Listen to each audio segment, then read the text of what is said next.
Just because I've said it, you might go, about that. Ask me. Challenge me.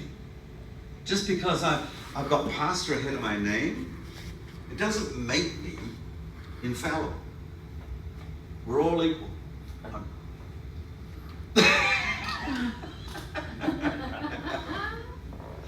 Okay? Because the healthiest church is the one that's in the Word, and we talk about stuff. Oh, what did you mean by that, Pastor Glenn? We can share things. Never thought of it that way, or something like that. But I have recognized that faith is my friend, like Jonathan was to David. Jonathan assisted, helped, protected David. Helped David have the space to see his way into the future. Faith assists your vision so you can see into the future, then empowers you to make decisions by him to get there. He's incredible. Now, I stole this, there you go, from Bible study tools, because these guys can write things that might take me 3 paragraphs, so I steal them off them. Now, of this faith, the Spirit of God is the author. This is not of ourselves or of our own power. It is the free gift of God, and a valuable gift it is. It is of the operation of God and the and the produce of his almighty power. I mean, these are powerful sentences. Somebody who's a greater thinker than I has put this down, scrunched this down like a reduction sauce, and stuck it in one paragraph. It is of the operation of God and the produce of his almighty power. And of this, the Spirit of God in conversion is the powerful operator. Hence, he is here called Spirit of faith. In the Word, I just cut and paste that. In the Word, Spirit of faith is not a big S. Okay? Just to make that clear. Faith, Spirit of faith, he is entirely of God. And faith is heaven's power module, or fuel, gasoline of the miraculous.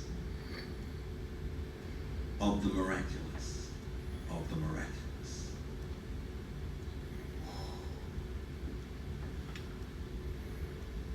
Now, what has been taught to the majority of God's kids is cessationism. I can't even say it properly. But even Microsoft Word doesn't like that word. It won't correct it, but it underlines it as, what is this? I found that weird. You may not. Now, what is being taught? Here, a person that I met when we first came to America, she was a teacher in the secondary school, in the grade school that was attached to the church. Her name was Miss Simpson. She was a very strong, intelligent, forthright, great woman. Great woman. Now, she had been educated in a seminary, theological school. Well, she was teaching in a secondary school at a Spirit-filled church. And when she first came in, she's like, this is not what I've been taught, you know. And I had this really amazing opportunity to sit down with her. We took the seniors over to New Mexico. You know, they were offered all these kind of opportunities for a senior trip, and most kids want to go to someplace like Aruba, or lie on a beach, or go crazy somewhere. Well, these guys wanted to go rustic, go rough, into a cabin up a mountain. And I thought, well, that's fantastic. Yeah, I'll help out. And Robin and I both taught at the school, just in little bits.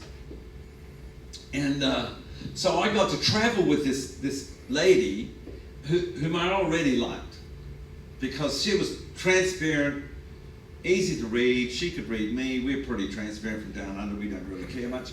And she started to talk to me about the things of the Spirit.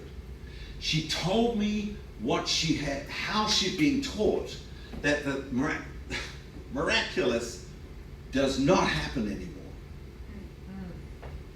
And she was not digging her toes in. She was just telling me. And I'd already studied this a few years before, and I'd kind of forgotten about it. But here I am, living kind of on the buckle of the Bible Belt.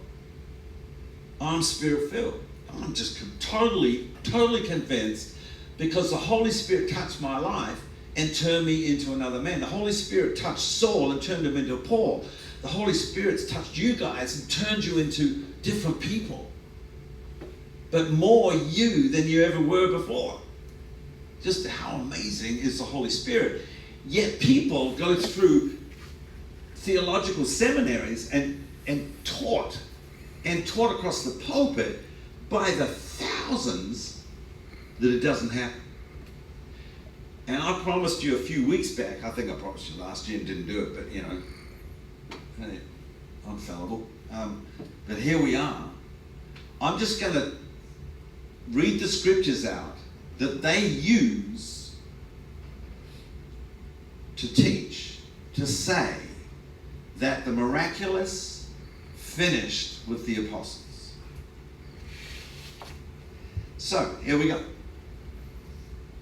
And I thought I'd go back into the original languages and things like that, but it's pointless. I did have a look. I haven't got my software going properly for the Strong's Bible since my PC rebuild, but here we go. Okay, I've got this in two different translations because it's important. And actually, I read it. What's that translation you've been reading? ESV? Christian Standard. CSB. CSB. I didn't read it in that. King James Version. Okay. Charity. This is the love chapter, out of the love chapter, right? Okay.